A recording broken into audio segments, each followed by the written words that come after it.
ನೀರು ತುಂಬ ಇಂಪಾರ್ಟೆಂಟು ಒಂದು ದೇಶಕ್ಕೂ ಅಷ್ಟೇ. ಕೆಲವೊಂದಿಷ್ಟು ಮೂಲ ಸೌಕರ್ಯಗಳು ಇಲ್ಲ ಅಂತಂದರೆ ಆ ದೇಶ ಸಂಹಾರವಾಗೋದು ಸತ್ಯ. ಅದೇ ಥರನಾಗಿ ಈಗ ಪಾಕಿಸ್ತಾನಕ್ಕೆ ಸೇಡಿನ ಏನು ಯುದ್ಧವನ್ನು ಸಾರ್ತಾ ಇದೆಯಲ್ಲ ಪಾಕಿಸ್ತಾನ, ಅದಕ್ಕೆ ಭಾರತ ಈಗ ಏನು ಮಾಡಿದೆ ಅಂತಂದರೆ, ಪಾಕಿಸ್ತಾನಕ್ಕೂ ಮತ್ತು ಭಾರತಕ್ಕೆ ಒಂದೇ ಡಿಫ್ರೆನ್ಸ್ ಏನಂತಂದರೆ, ಪಾಕಿಸ್ತಾನ ರಕ್ತ ಯುದ್ಧವನ್ನು ಮಾಡುತ್ತೆ, ಆದರೆ ಭಾರತ ಶಾಂತಿಯುತವಾಗಿ ಯುದ್ಧವನ್ನು ಮಾಡುತ್ತೆ. ಈಗ ಮೊದಲೆಲ್ಲ ಯುದ್ಧವನ್ನು ಮಾಡೋದಂತಂದರೆ ತುಂಬ ಆಲೋಚನೆಯನ್ನು ಮಾಡ್ತಾ ಇದ್ರು. ಯುದ್ಧ ಅಂತಂದರೆ ಮಿಸೈಲು ಮದ್ದು ಗುಂಡುಗಳನ್ನು ಹಾರಿಸಿ ರಕ್ತ ಸಂಹಾರ ಮಾಡುವಂತಹ ದಿನಗಳೆಲ್ಲ ಹೋದ್ವು. ಈಗ ಏನಂತಂದರೆ ಶಾಂತಿ. ಈಗ ರಕ್ತ ನೋಡುವುದಕ್ಕೆ ಯಾರಿಗೂ ಇಷ್ಟ ಆಗ್ತಿಲ್ಲ. ಅದಕ್ಕೋಸ್ಕರ ಭಾರತ ಏನು ಮಾಡ್ತಾ ಇದೆ ಅಂತಂದರೆ, ಇಡೀ ವಿಶ್ವಕ್ಕೆ ಒಂದು ಸಂದೇಶವನ್ನು ಸಾರ್ತಾ ಇದೆ. ಏನಂತಂದರೆ, ನಾವು ಶಾಂತಿ ಪ್ರಿಯರು. ನೋಡಿದ್ರ ನಾವು ಆರ್ಥಿಕವಾಗಿ ಅವ್ರಿಗೆ ಹೆಂಗೆ ಒಂದು ಗುಂಡು ಹಾರಿಸದೆ ಹೆಂಗೆ ನಾವು ಪಾಕಿಸ್ತಾನದವರು ವಿಲ ಒದ್ದಾಡು ಹಂಗೆ ಮಾಡ್ತಾ ಇದ್ದೀವಿ ಅಂತ ವಿಶ್ವಕ್ಕೆ ಒಂದು ಸಂದೇಶವನ್ನು ಸಾರ್ತಾ ಇದ್ದಾರೆ. ಅದರ ಮುಂದುವರೆದ ಭಾಗದಂತೆ ಪಾಕಿಸ್ತಾನದ ಮೇಲೆ ಭಾರತ ಜಲಯುದ್ಧವನ್ನು ಮಾಡ್ತಾ ಇದೆ. ಶತ್ರು ದೇಶಕ್ಕೆ ಚಿನಾಬ್ ನದಿ ನೀರನ್ನು ಸ್ಥಗಿತಗೊಳಿಸಿ, ಜೊತೆಗೆ ಈಗ ಝೀಲಂ ನೀರು ತಡೆಯೋದಕ್ಕೆ ಚಿಂತನೆಯನ್ನು ಮಾಡ್ತಾ ಇದೆ. ಇದರ ಸಿಂಧು ಒಪ್ಪಂದವನ್ನು ಸಸ್ಪೆಂಡ್ ಮಾಡಿದ ಬೆನ್ನಲ್ಲೇ ಈಗ ಇದು ಐತಿಹಾಸಿಕ ಕ್ರಮಕ್ಕೆ ಭಾರತ ಮುಂದಾಗಿದೆ. ಅದರ ಬಗ್ಗೆ ನೋಡ್ತಾ ಹೋಗೋದಾದರೆ, ಪಹಲ್ಗಾಮ್ ನರಮೇಧದ ಬಳಿಕ ಸಿಂಧು ಜಲ ಒಪ್ಪಂದವನ್ನು ತಡೆ ಹಿಡಿದು ಪಾಕಿಸ್ತಾನಕ್ಕೆ ಶಾಕ್ ನೀಡಿದ್ದ ಭಾರತ ಇದೀಗ ಜಲಯುದ್ಧವನ್ನು ಅಧಿಕೃತವಾಗಿಯೇ ಆರಂಭ ಮಾಡಿದೆ. ಸಿಂಧು ಉಪನದಿಯಾಗಿರುವಂತಹ ಚಿನಾಬ್ ನದಿಯ ಬಗ್ಲಿಹಾರ್ ಅಣೆಕಟ್ಟಿನಿಂದ ಪಾಕ್ಗೆ ನೀರನ್ನು ಸ್ಥಗಿತಗೊಳಿಸಲಾಗಿದೆ. ಇದೇ ಬಗ್ಲಿಹಾರ ಅಣೆಕಟ್ಟಿನಿಂದ ಪಾಕಿಸ್ತಾನಕ್ಕೆ ನೀರನ್ನು ಪೂರೈಕೆ ಮಾಡಲಾಗ್ತಾ ಇತ್ತು, ಅಂದರೆ ನೀರನ್ನು ಬಿಡಲಾಗ್ತಾ ಇತ್ತು. ಆದರೆ ಈಗ ಅಧಿಕೃತವಾಗಿಯೇ ನೀರನ್ನು ಬಂದ್ ಮಾಡಿದೆ ಭಾರತ.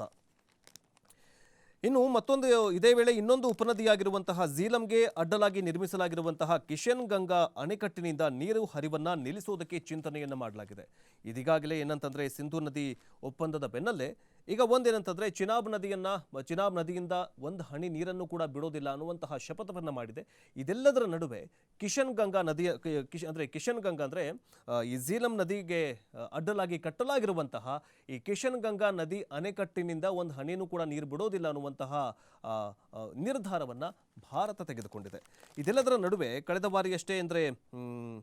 ಕಳೆದ ವಾರವಷ್ಟೇ ಭಾರತದ ಸಿಂಧು ನದಿ ಒಪ್ಪಂದ ಸ್ಥಗಿತಗೊಳಿಸಲಾಗಿತ್ತು. ತರುವಾಯ ಪಾಕಿಸ್ತಾನಕ್ಕೆ ಕೆಲವೊಂದಿಷ್ಟು ನದಿಗಳ ಮೂಲಕ ಹೆಚ್ಚಿನ ನೀರು ಬಿಡ್ತಾ ಇತ್ತು. ಆದರೆ ಈಗ ಎಲ್ಲವೂ ಕೂಡ, ಅಂದರೆ ಸಿಂಧು ನದಿ ಒಪ್ಪಂದ ಕ್ಲೋಸ್ ಆಯಿತು, ಝೇಲಂ ನದಿಯಿಂದ ನೀರು ಬಿಡೋದಿಲ್ಲ ಅಂತ ಅದು ಕೂಡ ಬಂದಾಯಿತು. ಈಗ ಚಿನಾಬ್ ನದಿಯಿಂದಲೂ ಕೂಡ ನೀರು ಬಿಡೋದಿಲ್ಲ ಅನ್ನುವಂತಹ ನಿರ್ಧಾರವನ್ನು ಭಾರತ ತೆಗೆದುಕೊಂಡಿದೆ. ಈಗಾಗಲೇ ಏನಾಗಿದೆ ಅಂತಂದರೆ, ಈ ಒಂದು ಜಲಯುದ್ಧಕ್ಕೆ ಪಾಕಿಸ್ತಾನದಲ್ಲಿ ನೀರಿನ ಬರ ಶುರುವಾಗಿದೆ. ಯಾರೋ ಒಬ್ಬ ಪತ್ರಕರ್ತನೋ ಅಥವಾ ಯಾರೋ ಒಬ್ಬ ದೊಡ್ಡ ಹಿರಿಯ ಲೇಖಕಗೆ ತನ್ನ ಮನೆಯಲ್ಲಿ ನೀರಿಲ್ಲ ಸಾರ್ ಅಂತಂದ್ಬಿಟ್ಟು ದುಡ್ಡು ಎಷ್ಟೋ ಕೊಡೋದಕ್ಕೆ ರೆಡಿ ಇದ್ದೀನಿ, ಆದರೆ ನೀರು ಸಿಗ್ತಾ ಇಲ್ಲ ಅಂತ ಸೋಷಿಯಲ್ ಮೀಡಿಯಾದಲ್ಲೇ ಒಂದು ವಿಡಿಯೋ ಮಾಡಿ ಹಾಕಿದ್ದ. ನೋಡಿ, ಅಂಥ ಪ್ರಸಿದ್ಧ ಲೇಖಕರಿಗೋ ಅಥವಾ ಪ್ರಸಿದ್ಧ ರಾಜಕಾರಣಿಗಳು ಅಥವಾ ಪ್ರಸಿದ್ಧ ನಟನಟಿಯರಿಗೆ ಪಾಕಿಸ್ತಾನದಲ್ಲಿ ನೀರು ಸಿಗ್ತಾ ಇಲ್ಲ.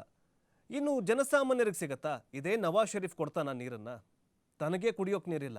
ಯಾವುದೋ ಕೆಟ್ಟದಾಗಿ ಒಂದು ಟ್ರೋಲ್ ಮಾಡ್ತಾ ಇದ್ರು ಪಾಕಿಸ್ತಾನದ ಬಗ್ಗೆ, ನೀರಿನ ಬಗ್ಗೆನೇ, ನೀವು ಅದನ್ನು ನೋಡಿರಬಹುದು. ಸೊ ಯಾವುದಕ್ಕೂ ಕೂಡ ನೀರು ಸಿಗ್ತಾ ಇಲ್ಲ ಅನ್ನುವ ರೀತಿಯಲ್ಲಿ ಈಗ ಪಾಕಿಸ್ತಾನ ವಿಲ ಒದ್ದಾಡ್ತಾ ಇದೆ. ಇನ್ನು ಹಾಗಾದರೆ ಈ ಜಲಯುದ್ಧದ ಬಗ್ಗೆ ಏನು ಹೇಳಿದಾರೆ ಅಂತ ನೋಡ್ಕೊಂಡು ಬನ್ನಿ. बतौर पाकिस्तानी अगर जंग बढ़ जाती है तो बंदूक लेकर बॉर्डर पर जाएंगे? नहीं, अगर जंग बढ़ जाती है तो मैं इंग्लैंड चला जाऊंगा। सर, इन हालात में आप नहीं समझते कि मोदी को थोड़ा सा पीछे जाना चाहिए ताकि हालात नॉर्मल हों? मोदी मेरे खाला का बेटा है जो मेरे कहने से पीछे जाएगा। बतौर पाकिस्तानी अगर जंग बढ़ जाती है तो बंदूक लेकर बॉर्डर पर जाएंगे? नहीं, अगर जंग बढ़ जाती है तो मैं इंग्लैंड चला जाऊंगा। सर, इन हालात में आप नहीं समझते कि मोदी को थोड़ा सा पीछे जाना चाहिए ताकि हालात नॉर्मल हों?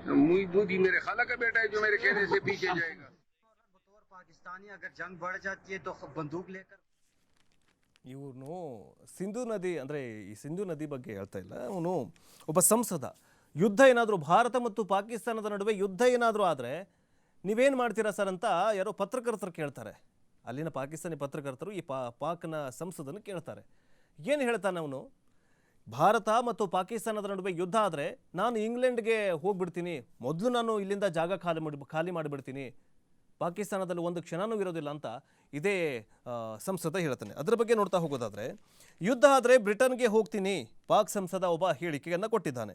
ನಾನು ಹೇಳದಂತೆ ಕೇಳೋದಕ್ಕೆ ಪಾಕಿಸ್ತಾನ ಅಂದರೆ ಮೋದಿ ನನ್ನೇನು ಚಿಕ್ಕಪ್ಪ ಅಲ್ಲ, ನಿಮ್ಮಪ್ಪ. ಸೊ ಹೀಗಾಗಿ ಭಾರತದಲ್ಲಿರುವಂತಹ ಪ್ರತಿಯೊಂದು ಪ್ರಜೆಗಳು ಈಗ ಈ ಸಂಸದನ ಇದು ಈ ಮಾತನ್ನು ಕೇಳಿ ಖುಷಿ ಪಡ್ತಾ ಇದ್ದಾರೆ. ಪಹಲ್ಗಾಮ್ ನರಮೇಧದ ಬಳಿಕ ಭಾರತ ಮತ್ತು ಪಾಕಿಸ್ತಾನದ ನಡುವೆ ಯುದ್ಧ ಭೀತಿ ಸೃಷ್ಟಿಯಾಗಿರುವ ಬೆನ್ನಲ್ಲೇ ಭಾರತದೊಂದಿಗೆ ನಡುವೆ ನಡೀತಾ ಇರುವಂತಹ ಯುದ್ಧ ಆರಂಭವಾದರೆ, ಅಂದರೆ ಭಾರತ ಪಾಕಿಸ್ತಾನದ ನಡುವೆ ಯುದ್ಧ ಏನಾದರೂ ಆರಂಭ ಆದರೆ ಇಂಗ್ಲೆಂಡ್ಗೆ ಓಡ್ ಹೋಗ್ಬಿಡ್ತೀನಿ ಅಂತ ಪಾಕಿಸ್ತಾನದ ಸಂಸದ ಶೇಖ್ ಅಫ್ಜಲ್ ಖಾನ್ ಶೇಖ್ ಅಫ್ಜಲ್ ಖಾನ್ ಹೇಳಿಕೆಯನ್ನು ಕೊಟ್ಟಿದ್ದಾನೆ. ಇದು ಭಾರಿ ಟೀಕೆಗೂ ಕೂಡ ಕಾರಣವಾಗಿದೆ ಪಾಕಿಸ್ತಾನದಲ್ಲಿ. ಭಾರತ ಏನಂತಂದರೆ ಆರಾಮಾಗಿದೆ. ಸೊ ಅಫ್ಜಲ್ಗೆ ವರದಿಗಾರ ಒಬ್ಬ ಕೇಳ್ತಾನೆ, ಭಾರತ ಮತ್ತು ಪಾಕಿಸ್ತಾನದ ನಡುವೆ ಯುದ್ಧ ನಡೆದ್ರೆ ಬಂದೂಕಿನೊಂದಿಗೆ ಗಡಿಗೆ ಏನಾದರೂ ಹೋಗ್ತೀರಾ ಅಂತ ಸಂಸದನಿಗೆ ಪತ್ರಕರ್ತ ಕೇಳ್ತಾರೆ. ಸೊ ಅವಾಗ ಸಂಸದ ಏನು ಹೇಳ್ತಾನೆ ಅಂತಂದರೆ, ಭಾರತ ಮತ್ತು ಪಾಕಿಸ್ತಾನದ ನಡುವೆ ಯುದ್ಧ ನಡೆದಿದ್ದೇ ಆದಲ್ಲಿ ಇಂಗ್ಲೆಂಡ್ಗೆ ಹೋಗ್ಬಿಡ್ತೀನಿ ನಾನು, ಇಲ್ಲಿ ಒಂದು ಕ್ಷಣನೂ ಇರೋದಿಲ್ಲ ಅಂತ ಹೇಳ್ತಾನೆ. ಆವಾಗ ಮತ್ತೊಂದು ಪ್ರಶ್ನೆಗೆ ಉತ್ತರ ಕೇಳ್ತಾನೆ, ಪ್ರಧಾನಿ ಮೋದಿಯವರಿಗೆ ಯುದ್ಧ ನಿಲ್ಲಿಸಿ ಅಂತ ನೀವು ಒಂಚೂರು ಹೇಳಿ ಅಂತ ಕೇಳಿದಾಗ ಆವಾಗ ಈ ಸಂಸದ ಇದಾರಿದು ಅಫ್ಜಲ್ ಖಾನ್ ಈ ಸಂಸದ ಏನು ಹೇಳ್ತಾನೆ ಅಂತಂದರೆ, ಮೋದಿ ನಮ್ಮ ಚಿಕ್ಕಪ್ಪನ ಅವ್ರು ಹೇಳಿದ್ರೆ ಕೇಳೋದಕ್ಕೆ ಅಂತ ಹಾರಿಕೆ ಉತ್ತರವನ್ನು ಕೊಟ್ಟಿದ್ದಾನೆ ಈ ಸಂಸದ. ಅಂದರೆ ಪಾಕಿಸ್ತಾನದಲ್ಲಿ ಸಂಸದರಿಗೇನೆ ಇಷ್ಟು ಭೀತಿ ಇದೆ ಭಾರತದ ಬಗ್ಗೆ ಅಂತಂದರೆ ಅಲ್ಲಿನ ಜನರಿಗೆ ಹೆಂಗಿರಬೇಡ, ಜನ ಎಲ್ಲ ಆರಾಮಾಗಿದ್ದಾರೆ, ಈ ಸಂಸದರು ಈ ಥರ ಉತ್ತರ ಕೊಡ್ತಾ ಇದ್ದಾರಲ್ಲ.